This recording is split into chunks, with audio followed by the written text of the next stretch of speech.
Are you terrified to hear the scariest tales from the Philippines? Brace yourself, because these stories will make your skin crawl. Sa Baryong Biringan, nawawala ang mga taong walang bakas. Sinasabi nila, may mga engkanto na nagdadala sa kanila sa ibang mundo.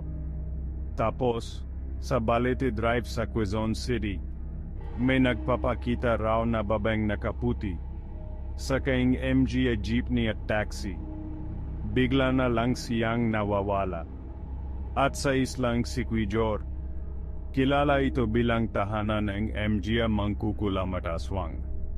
Ang MG turista ay laging pinapaalalahanan na huwag magpaiwan mag-isa sa gabi.